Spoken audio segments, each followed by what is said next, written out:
Bismillahirrahmanirrahim. Assalamualaikum warahmatullahi wabarakatuh.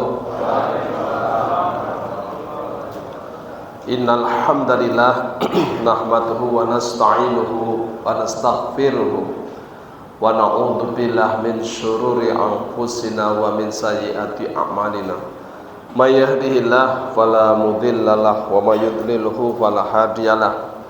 Asyhadu an la ilaha illallah wahdahu la syarikalah wa asyhadu anna Muhammad abduhu wa rasuluhu. Allahumma shalli wa sallim ala Muhammadin wa ala alihi wa sahbihi ajmain. Amma ba'du, qala Allah ta'ala fil Qur'anil Karim, a'udzu billahi minasyaitonir rajim. Bismillahirrahmanirrahim. Wa min ayatihi khalqus samawati wal ardi wahtilafu alsinatikum wa alwanikum inna fi dzalika laayatin lil alamin. Syaraqatim. Bapak Ibu rahimakumullah, dalam kehidupan ini ada yang namanya sunnatullah, yaitu ketetapan Allah. Dan sunnatullah itu tidak bisa dirubah. Ya, sunnatullah itu tidak bisa dirubah. Salah satu misalnya, ya, matahari itu bersinar, itu sunnatullah. Air itu cair, itu sunnatullah. Ya, macan itu makannya daging, itu sunnatullah. Kangkung ya pilih mati dia. Ya toh? Itu sunnatullah. Di antara sunnatullah yang tidak bisa dirubah itu adanya perbedaan, ya, perbedaan. Jadi Allah menciptakan banyak perbedaan dalam hidup ini, keragaman atau bisa disebut keragaman, termasuk seperti keragaman alam semesta. Misal tentang tumbuh-tumbuhan, Allah menurunkan hujan yang sama dengan tanah yang sama, tapi Allah menumbuhkan tanaman yang berbeda-beda. Ya kan? Ada yang sayur mayur, ada yang biji-bijian, ada yang buah-buahan. Ini keragaman. Walaupun hujannya sama, tanahnya sama, tapi ternyata tumbuhnya berbeda-beda. Otomatis nanti kalau bunga, bunganya berbeda-beda. Kalau itu aroma, aromanya beda-beda. Kalau itu menyangkut rasa, rasanya juga berbeda-beda. Kalau itu menyangkut manfaat, manfaatnya pun berbeda-beda. Ini adalah sunnatullah. Maka banyak ragam itu adalah sebuah keindahan, karena Allah tidak membuat ketetapan menjadi sunnatullahnya kecuali membawa kemanfaatan. Ya indah, ya manfaat. Bayangkan kalau di dunia ini hanya ada satu ikan lele, selain liyane, kan bosen. Hanya ada satu bunga mawar, gak ada bunga yang lainnya, kan juga ya hanya itu. Termasuk yaitu ciptaannya yang namanya manusia. Manusia ini juga poe podo Mbah Adam karo Ibu Hawa. Tapi ternyata keturunannya itu ada yang kulit kuning, ada yang kulit putih, ada yang sawo mateng. Ki wong ya teko iki mateng ya. Ada yang hitam, legam. Ya, macam-macam. Su'uban wa qabailah. Kata Allah lita'arafu. Ya, maka kalau ada orang bilang kulit putih itu lebih mulia dari kulit hitam, itu orang yang konslet itu. Ya, tidak. Ya, kulit putih lebih ganteng, lebih cantik daripada kulit hitam, keliru.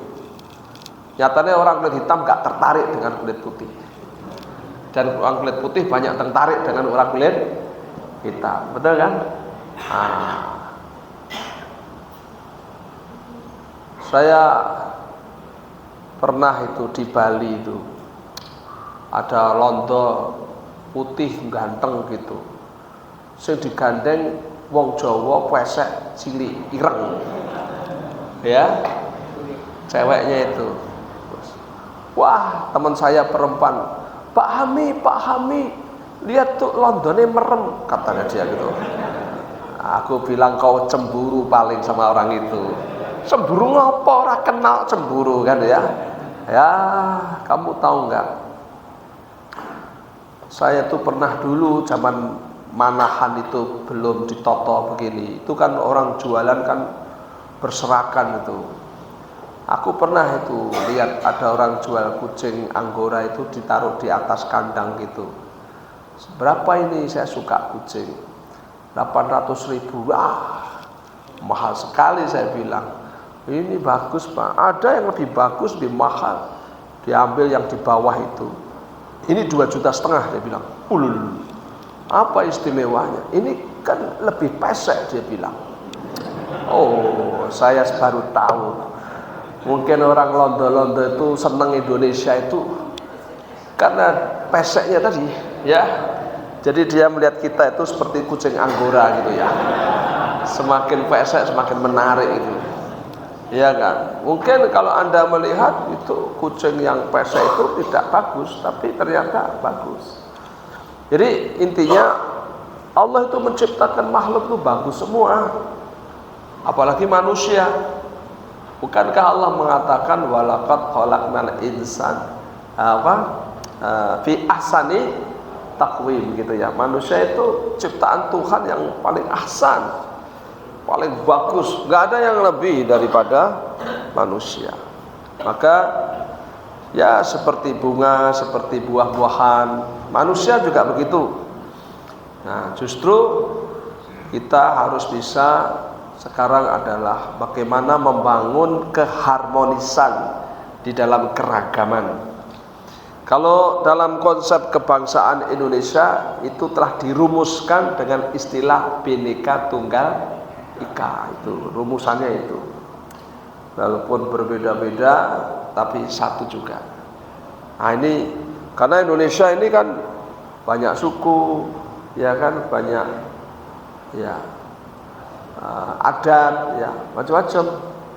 Dan itu kok nggak kayak Arab Pak? Enggak lah. Kalau Arab itu kan negara tandus, sehingga mereka kalau tidak mencari rezeki jauh ke sana dengan berdagang, tidak makan. Apalagi Arab Saudi, Mekah, wah, Mekah kan nggak ada tumbuhan. Jadi kalau orang Solo bisa bilang kumpul ra kumpul sing mangan ra mangan sing penting kumpul, iyalah dia berani bilang begitu, wong mesti mangan. Ya lah, wong di sini ini kata Kus Plus tongkat kayu jadi tanaman. Jadi Anda nancep ke kayu pohon ya banyak banget. Coba kalau orang Mekah mangan ramangan sepenting kumpul melu-melu Solo, mati dia. Mangan apa dia, ya kan? Wong sana cuma bebatuan, logikanya nggak jalan. Maka orang sana berdagang. Nah, maka pergi jauh itu biasa, ke Syam, Syria, Irak, Yaman itu biasa.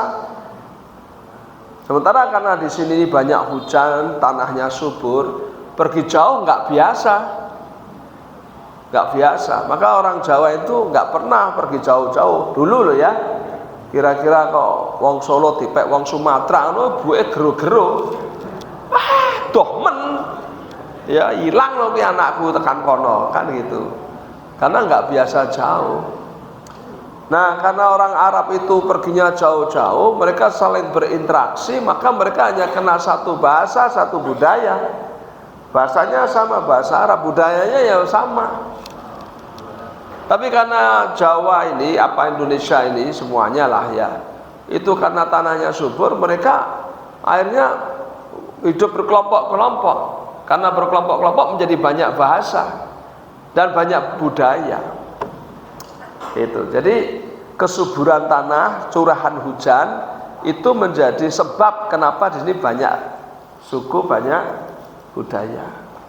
Kini era bola tak kandani iki. Ya tak? Bukan karena wah Indonesia itu lebih kreatif dari orang Arab, bukan. Karena ini tadi ya curahan hujan dan kesuburan tanah itu yang mempengaruhi banyak ragam. Nah, jadi keragaman itu sudah menjadi kehidupan kita sejak dulu kala.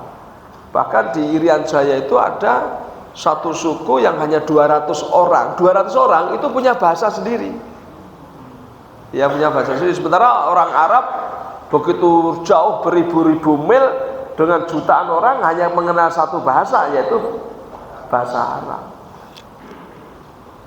Andai kata mereka berbeda, itu aksennya aja, logatnya aja.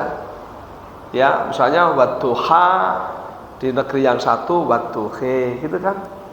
Nah, misalnya orang Yaman ini yang orang Arab di Solo dan di Indonesia ini biasanya kan Habib itu kan orang Yaman. Orang Yaman itu kalau bilang ko itu ga, rukoya itu rogaya, asekof jadi asegaf, ya gitu ya. Itu kan hanya aksen bahasa, tapi bahasanya tetap bahasa Arab gitu. Ada yang ada yang ya kayak wong Jawa lah, ya. Ada yang orang Jawa kan gitu ya, anunya macam-macam. Apa namanya? Itunya memang macam-macam. Jadi oleh karena itu kaum muslimin rahimakumullah, kalau kita ini ada banyak ragam, ternyata itu sudah dijelaskan Allah SWT, di mana Allah menyampaikan dalam surah Ar-Rum ayat 21 tentang sunatullahnya ini, wa min ayatihi, dan tanda-tanda keagungannya ialah khalqus samawati wal ardi wahtilafu alsinatikum. Allah menciptakan langit bumi dan berlainan bahasamu, ya, walwanikum, dan juga warna kulitmu. Inna fidzalika la ayatin lil alamin. Sesungguhnya yang demikian itu tanda-tanda keagungan Allah bagi orang yang mengetahuinya. Ya, jadi tanda-tanda keagungan Allah bagi yang mengetahuinya. Jadi oleh karena itu kaum muslimin, kita ya sebagai manusia harus bisa memahami ini dulu. Jadi jangan pernah ngimpi manusia itu satu pendapat, ya, satu pikiran. Jangan pernah seperti itu, karena itu bertentangan dengan sunatullah. Kita harus terbiasa dan menganggap biasa, dan memang harus begitu adanya yang namanya perbedaan. Itu ya. Wala yazaluna mukhtalifin illa man rahima rabbuka. Mereka senantiasa berselisih pendapat kecuali orang yang diberi rahmat oleh Rabbmu. Nah ini. Jadi kalau ada orang cara berpikirnya itu berbeda, itu adalah iradah Allah Subhanahu wa taala. Maka tidak heran manusia masih aja yang berbeda pendapat, ya. Meskipun itu sudah ahli gitu ya. Kondisi objektifnya sama, tapi ternyata cara pandangnya juga berbeda. Ini biasa. Jadi kita jangan gumunan. Ya, ada orang kok punya pikiran kok nggak sama dengan saya, itu kan aneh. Jangan menganggap aneh. Ini biasa. Justru kalau orang kok sama itu kan aneh.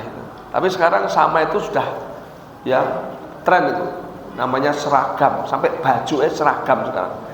Ya, maka ibu-ibu itu seragamnya banyaknya ndak umum. Apa-apa seragam gitu ya. Nah, ini nganggo seragam apa? Saking akeh seragamnya ngantek nganggo seragam apa gitu ya. Baik. Jadi kesimpulannya hakikat perbedaan adalah alamiah. Alamiah manusia, dan itu menjadi ketetapan Allah Subhanahu wa taala.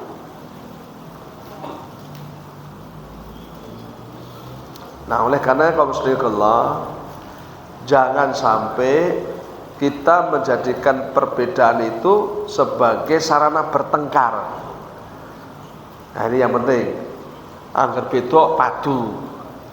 Ki wonge ora tau padha mbek aku, setan kok kaya wonge. Nah, kan ya? Ada enggak yang begitu? Nah, banyak.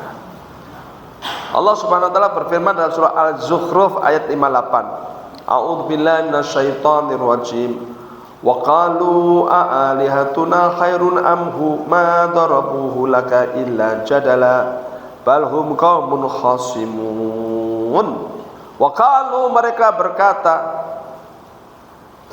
a'alihatuna khairun amhu, mana yang lebih baik, Tuhan-Tuhan kami apa Tuhannya dia?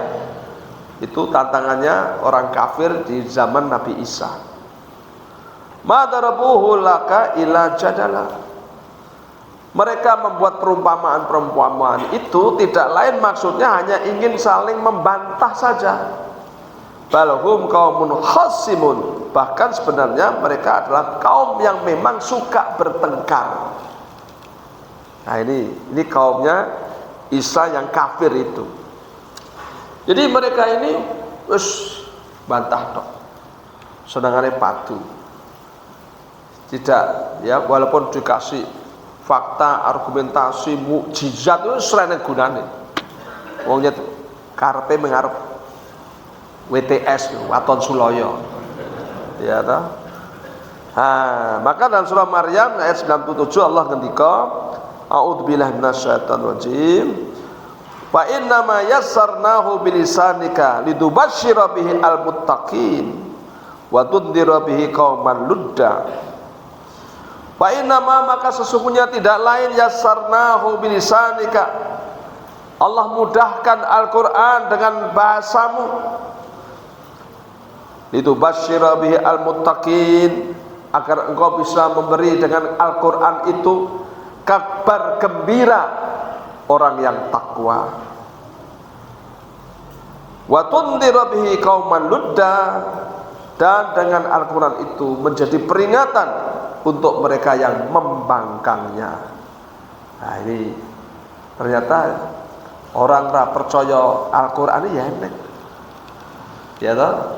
Apa neh kera percaya Covid-19. Wah. Entek wong kowe iki lho. Kuwi wong kena Covid lho, ambulan bendina lewat. Lho. Kayak gitu. Kan dulu kan gitu toh. Apa kowe ora percaya Covid-19? Wong ora percaya Covid lho, kok ora percaya Covid. Ora percaya Gusti Allah wae akeh ora percaya gitu. Ya kan itu, apa nek gerkopat Covid itu. Jadi memang manusia begitu banyak ragamnya. Ya. Namun kaum muslimin, Rasulullah Muhammad SAW adalah sosok yang arif bijaksana. Beliau berhasil meredam, ya, bahkan memicu keberagaman itu bukan untuk menjadi sebuah perkelahian, pertentangan, permusuhan, tapi menjadi fastabiqul khairat, ya, menjadi sarana untuk berlomba-lomba di dalam kebaikan.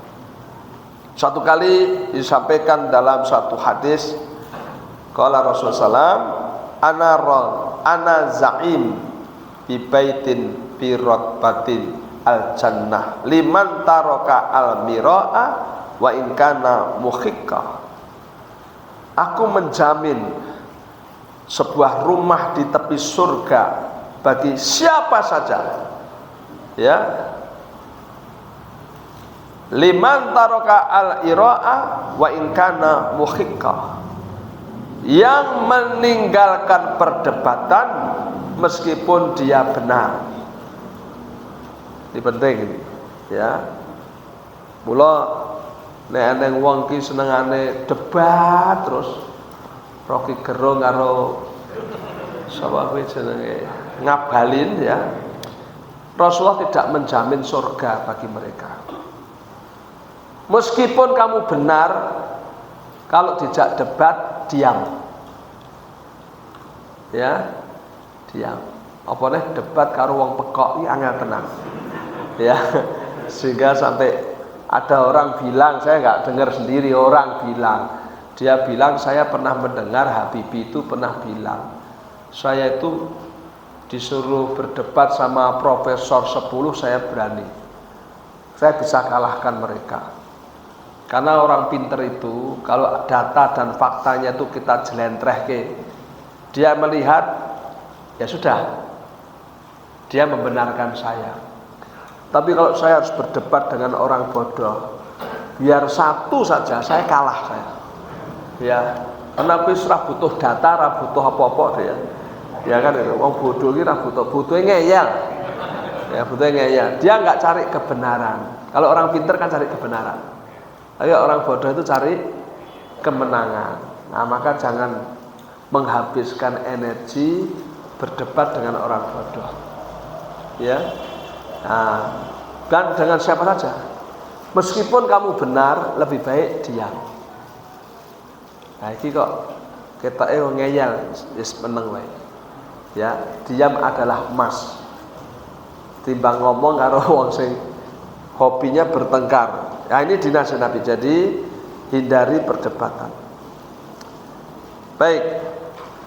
Kaum muslimin rahimakumullah, satu kali Bukhari Muslim pernah meriwayatkan satu hadis di mana Nabi menasihati Mu'ad bin Jabal dan Abu Musa.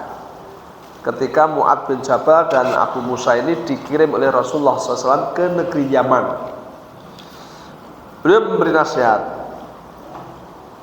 An Abi Musa al-Ash'ari qala Rasulullah SAW, yassira wa la tu'assira, wa basyir wa la tunaffira, wa tatawa'a wa la tahtalifa. Berilah ya kabar gembira, ya, berilah apa itu, permudahlah ya, yassira wala tu'assir, jangan kamu bikin sulit. Jadi kalau kamu nanti menyampaikan agama, dakwah di negeri Yaman, itu dakwahmu yang bikin gampang, jangan bikin sulit. Kemudian wa basyir wala tunafir, kamu bikin gembira, jangan bikin takut. Nah gitu. Wa tatawa'a wala tahtalifa, dan janganlah kamu saling keras kepala memegang pendapat, dan jangan berselisih. Nah, itu. Ini rambu-rambu yang disampaikan Nabi kepada Mu'ad bin Jabal dan Abu Musa. Ya. Jadi kalau kamu menyampaikan al-Islam ini, pertama yasir wala tu'asir, yang gampang-gampang saja, jangan bikin sulit. Maka Nabi SAW itu dalam segala hal itu gampang, termasuk haji misalnya. Ya, ada orang yang haji datangnya ke Arafah itu tanggal 9 sudah malam. Ya Rasulullah itu baru datang jam 12 malam, tidak apa-apa, sampai sesuk subuh rapopo, enak tak?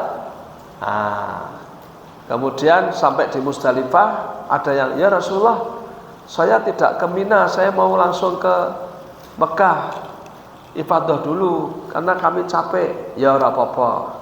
Nah, maka ada yang dari Musdalifah ke Mekah, walaupun Rasulullah SAW sendiri dari Musdalifah ke Mina, kan begitu ya. Nah, Rasulullah dari Mina langsung habis lempar jumrah, motong korban, langsung ke Mekah untuk ibadah. Ya Rasulullah, kalau ibadahnya nggak langsung gimana, capek ini? Ya rapopo, sak vise rampung ke Mina tanggal 14 Zulhijjah, boleh. Bahkan ada orang yang tidak ke Mina sama sekali. Ya Rasulullah, saya dari Musdalifah harus ke Mekah, saya harus menyiapkan air untuk mereka yang datang ibadah ke Mekah. Saya tidak ke Mina, boleh? Boleh. Khusus kamu boleh, karena kamu menyiapkan air. Coba, enak tak ya? Nah, ini. Jadi Nabi itu tidak bikin kaku, ya kan? Lempar jumrah Aqabah itu pagi waktu duha. Kalau nggak bisa duha, ya nggak apa-apa sore. Nggak bisa malam juga boleh. Enak ya. Nah, coba kalau kaku harus pagi. Kemarin saya haji 2023, ternyata ada peristiwa di Musdalifah yang sampai sore belum diangkut ke Mina. Piye coba? Ya toh? Teman saya Mas Tantowi itu pembimbing KBH Aisyah itu sore itu aja dia ngoyak-ngoyak bis yang ada di Musdalifah, sak bis-bisnya doyak nyengklak. Coba. Bahkan ada ibu-ibu bilang sampai bisnya itu kan tidak ke sana itu minta bayaran, bayar. Jadi hampir maghrib gini baru sampai ke Mina, padahal belum lempar jumrah Aqobah itu. Coba bayangkan itu. Andai kata kaku harus pagi kan, piye coba? Kan repot ya. Padahal sebagian ulama mengatakan itu rukun. Nah, maka dipermudah, jangan dipersulit. Kemarin waktu habis di Musdalifah banyak yang sakit. Saya sampaikan dalam ceramah saya di satu tempat di Mekah, bagi yang tidak bisa tawaf wada, pamitan, tidak apa-apa karena itu ada pendapat yang sunnah. Wah, saya langsung ditelepon, Pak Hami gimana? Tawaf wada itu wajib. Wah, saya jelaskan lagi. Wajib ya, ada yang bilang wajib, Imam Syafi'i, Imam Hambali, Imam Maliki itu wajib. Tapi Anda juga harus baca Imam Hanafi, Ibnu Taimiyah, Imam Ahmad itu bilang sunnah. Jadi kalau Anda sehat pakai mazhabnya Syafi'i, Hambali wajib. Ning sing do ngletak loro-loro iki pakai mazhabnya Hanafi saja. Sunnah, sehingga nggak perlu tawaf wada dan tidak kena dam. Mumpung ada pendapat yang berbeda itu saya kan bukan ulama, jadi saya menggunakan mazhab mereka. Oh ini mazhabnya kena, ya wes pakai. Gitu loh. Jadi kalau ada orang yang pendapatnya beda itu jangan wah kaget terus ditentang. Kan gitu dah. Saya dengar waktu saya di Mekah Indonesia ya bakdone loro ya. Pendapatnya siji Rebo, siji Kemis. Yang bilang Rebo itu kan ya ulama yang hebat-hebat toh. Wong itu kajian tarjih. Hadisnya yang disoleh-soleh, pertimbangannya ya matang, metune Rebo. Sementara yang satu ya MUI itu ya ulama ora baen-baen. Ya toh, kitab kuning mlothok itu wis kelasnya wis top markotok, metune Kemis. Lah kita ini tinggal menikmati. Nek Rebo repot, Kemis ngono wae to. Ya toh? Nek Kemis lagi ra iso, Rebo ngono wae. Ora kok dijak padu. Sing bener iki Rebo, Mekah iki lho wis Rebo. Ngeyel banget iki Kemis ora kanggo. Lho, wong garek nganggo kok padu. Nah iki nek ra boleh ora tak kandhani iki. Jadi nanti next time yang gini-gini ini banyak dalam sholat, ya enggak? Saya kemarin sholat kalau di Mekah itu baik Mekah maupun Madinah biasanya habis sholat wajib itu sholat jenazah, betul kan? Nah, sementara di sini ada fatwanya sholat sunnah habis asar nggak ada. Nah maka kalau ada jenazah disolatkan dulu, baru sholat asar. Sementara di Mekah asar dulu, baru sholat jenazah. Kan beda dong? Tidak apa-apa. Wis melu masjide ngono wae. Masjid Sholikin piye? Kene anu apa? Asar sih lagi jenazah ya wis gitu. Tinggal takmirnya ambil yang mana. Gitu loh. Karena perbedaan fikih itu tidak membawa kita ke neraka jahanam. Ini perlu digarisbawahi. Tidak ada orang masuk neraka karena perbedaan fikih. Itu. Yang masuk neraka itu karena berbuat dosa. Kula sampeyan tekoki kowe mlebu neraka, ora salat aku, syukur. Ya toh? Kenapa kamu masuk neraka? Karena saya berzina. Nah, iyalah.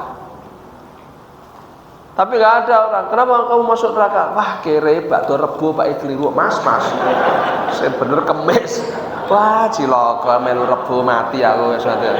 Nah, nggak ada, ya nggak? Yang rebo ya masuk surga, yang kemis ya masuk surga. Yang penting, nah itu loh, kamu lakukan ini karena kamu ingin meninggikan kalimat Allah. Kamu lakukan ini karena takwamu kepada Allah. Maka kalimatnya ittaqullaha mastata'tum. Bertakwalah kamu kepada Allah semampumu. Kalau bisa dicepakke sak mudengmu gitu loh. Mudenge rebo ya rebo, kan Muhammadiyah mudenge rebo. Pemerintah mudenge kemis ya sak mudengmu. Lah pahami, aku garek melu. Kan gitu toh? Saya suka rebo ya rebo, saya suka kemis ya kemis. Tergantung yang saya pahami saja, gitu loh. Nggak ada yang benar, nggak ada yang salah mutlak. Pasti dua-duanya mengandung unsur kebenaran, juga mengandung unsur salah. Itu biasa. Ya, maka dalam Islam salah itu tidak dihukum, lupa itu tidak dihukum, dipaksa itu juga nggak dihukum. Yang dihukum adalah menyengaja berbuat dosa. Nah, lagi penting untuk kita pahami supaya kita tidak menjadikan perbedaan sebagai wahana untuk berkonflik, ya, untuk bertengkar. Karena Nabi mengingatkan, ya, supaya kita tidak menjadikan perbedaan itu untuk yang seperti itu. Terus memaksakan pendapat pada kawannya, kowe kudu aku. Nah, nggak boleh. Maka disebut wala yazaluna mukhtalifin illa man rahima rabbuka. Mereka senantiasa berselisih pendapat kecuali orang yang diberi rahmat oleh Tuhanmu. Nah, jadi oleh karena itu kaum muslimin, kalau orang itu dirahmati Allah, insya Allah dia lebih baik menghindar dari perselisihan. Nah inilah maka penting supaya kita tidak menjadikan hal-hal yang berbeda ini menjadi sarana untuk berselisih. Karena betul-betul kalau kita ini bisa memahami sebuah perbedaan dan menjadikan itu sebagai rahmat, enak. Tapi kalau kita beda sitik akhirnya padu, ya, kemudian saling mengklaim yang lebih benar, ini nanti menjadi tidak nikmat. Ya, termasuk kemarin tuh habis sholat jenazah, ya, saya kasih tahu teman saya, Mas, ya, kamu perhatikan enggak sholat jenazahnya imamnya Masjid Nabawi sama Masjidil Haram? Gimana Pak Ami? Itu salamnya itu satu tok, ya, Allahu Akbar, Allahu Akbar, gitu ya. Setelah 4 kali Assalamualaikum warahmatullah, dah berhenti.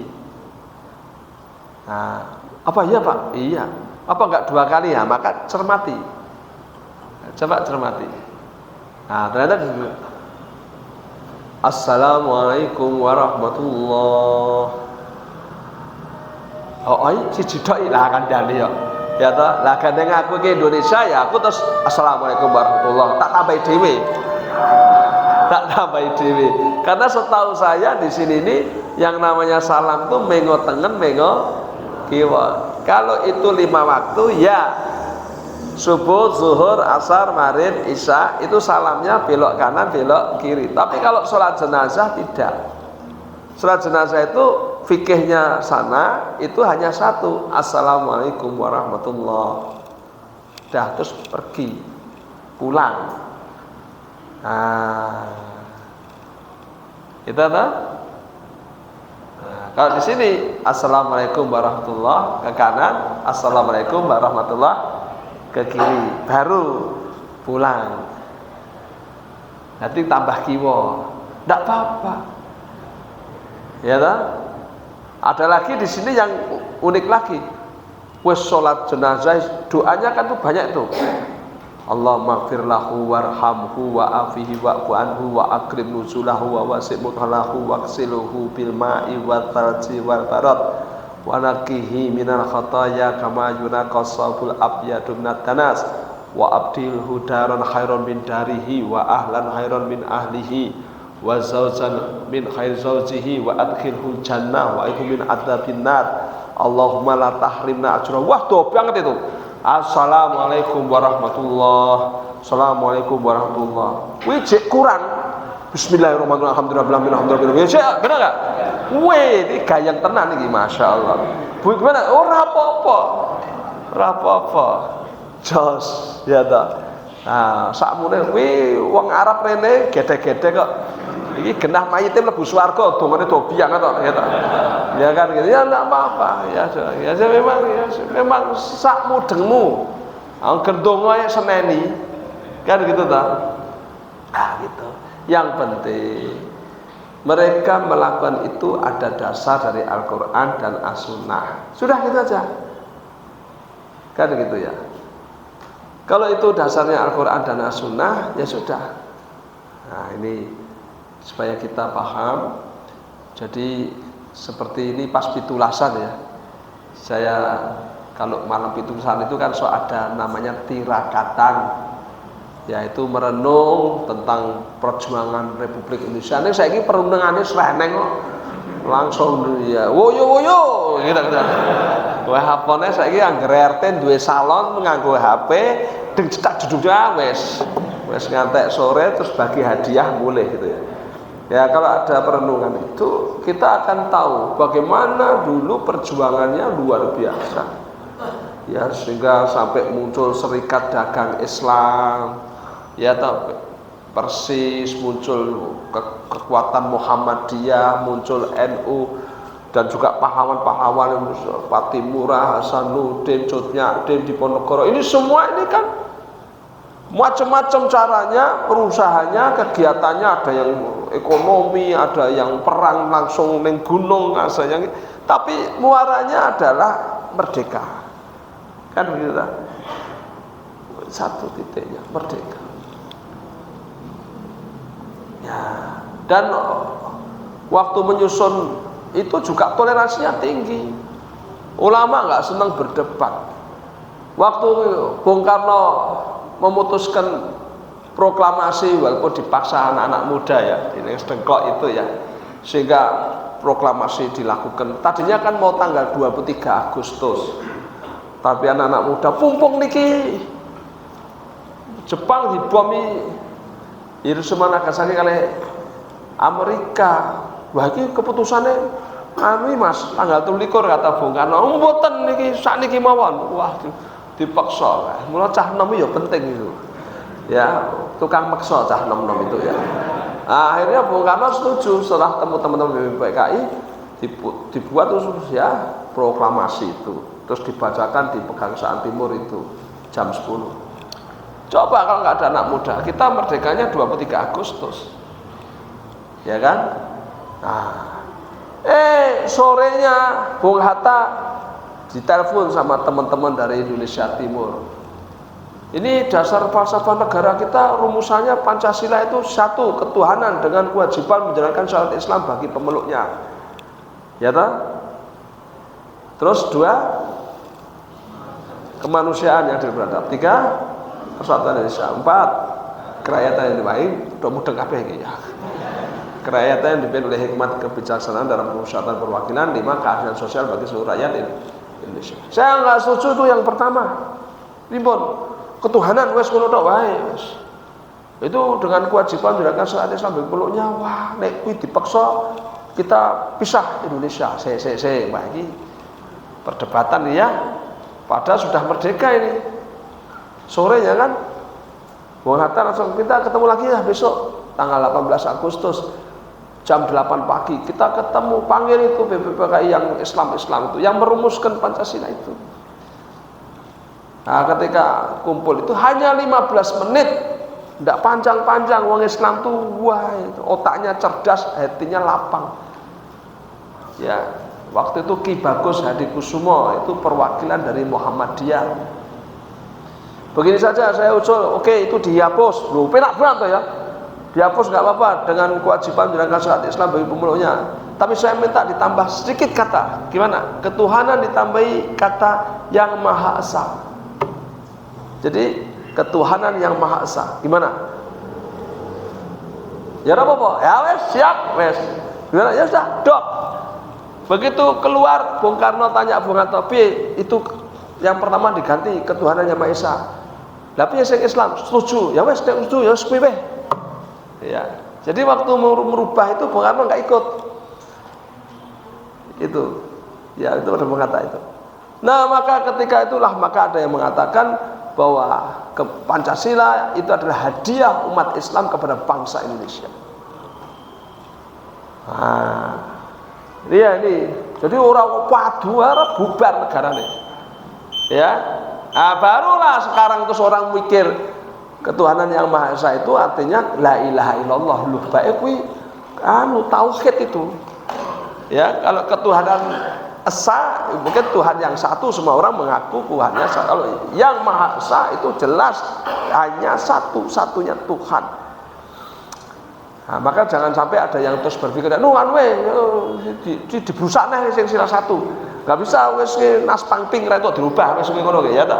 Nah, itu sudah itu. Maka sekarang kaum muslimin, ini salah satu contoh aja dalam sisi syariat begitu, dalam merumuskan konsep bangsa ya begitu. Karena memang ulama-ulama kita terdidik untuk bisa berkompromi dan sekaligus yang penting apa pengejawantahannya adalah dalam rangka untuk meninggikan kalimat Allah. Itu saja yang penting. Ini tolong ini sebagai terakhir. Ada yang mengkhawatirkan kita untuk ke depan 6 bulan ke depan pilihan presiden. Ya kan? Sering ada yang bilang kata Pak Fachri Hamzah Pak itu presiden itu kan jabatan outsourcing toh. Ya toh, cuma 5 tahunan. Itu jangan sampai berantem. Ya kan? Yang penting syaratnya itu terpenuhi. Sudah kalau dia itu terpenuhi dengan persyaratan yang dibuat oleh negara dan konsep itu sudah dijabarkan oleh KPU, mereka memenuhi syarat, ya sudah. Kan gitu kan? Berarti mereka boleh maju. Nah, umat Islam, sekali lagi ini terlepas dari Pancasila dan persyaratan undang-undang. Umat Islam dengan Al-Quran nambahi syarat kudu Islam. Kan gitu kan? Ya sudah, itu kan haknya umat Islam kan. Kudu Islam, tur salat. Ya wis. Kowe agar teko rene capres kuwi teko isi jidok, kowe agamamu apa? Islam. Salat ra sampean, salat. Ya wis, kamu berhak dipilih oleh saya. Walaupun belum tentu saya milih sampean. Kan gitu kan. Tapi berhak. Gitu loh. Wong bagus kaya ngapa, jujure kaya ngapa, apike kaya ngapa. Boten muslim, pangapunten saya nggak boleh oleh Allah, nggak boleh, kan gitu. Lah Pak itu Islam kabeh, kabeh ya pilihan yang terbaik dari itu, kan gitu ya. Jadi nggak terus waduh terus, hobine kok onek-onekan pisu-pisuan itu, ya toh, mitnah kono gibah ngelek-ngelek si A si B. Terus piye wong Islam kok ngelek-ngelek capres liyane? Ini gibah syar'i kok Pak. Loh. Emang gibah syar'i barang. Gibah yo gibah, orang gibah syar'i. Ya jangan. Nah gitu. Baik, mungkin begitu ya. Maka orangnya wong maju presiden donek-onekke, maju presiden ya mesake. Ya bangsa kita ini hobinya padu terus onek-onekke. Bung Karno dionek-onekke jatuh, Pak Harto dionek-onekke jatuh, Gus Dur dionek-onekke ngantek nganggo katok cendek. Ya toh, Habibie dionek-onekke LPG-nya ditolak. Piye SBY ngantek sapi dicapi SBY. Ya toh, Jokowi apa neh 10 tahun jadi presiden kuru terus kata. Maka saya mau jadi calon presiden, saya mau. Mesti ya dionek-onekke ya ta. Ya dionek-onekke ya ora dadi barang kuwi ya kan. Ah ini maka saya Masya Allah, jangan dibiasakan. Ya, jadi justru kita alhamdulillah ada yang maju, ya kita tinggal milih, yang penting itu aja lah. Jaga persatuan. Keragaman adalah sebuah keniscayaan. Justru kalau tidak ragam itu aneh dan menyalahi sunnatullah. Nah gitu. Mudah-mudahan ini barokah buat kita semuanya. Yang penting nanti operasionalnya adalah kita punya niat nawaitu yang sama. Ada satu kesatuan pendapat yang kita hormati bersama, ya misalnya kemarin para ulama merumuskan Pancasila, ya sudah itu kita hormati bersama. Yang penting operasionalnya adalah untuk meninggikan kalimat Allah, itu yang menjadi tujuan besar kita itu ya. Mudah-mudahan ini barokah insyaallah. Kurang lebihnya mohon maaf. Akhir kalam, subhanaka Allahumma wa bihamdika asyhadu alla anta astaghfiruka wa atubu ilaik. Wabillahi taufiq wal hidayah. Assalamualaikum warahmatullahi wabarakatuh.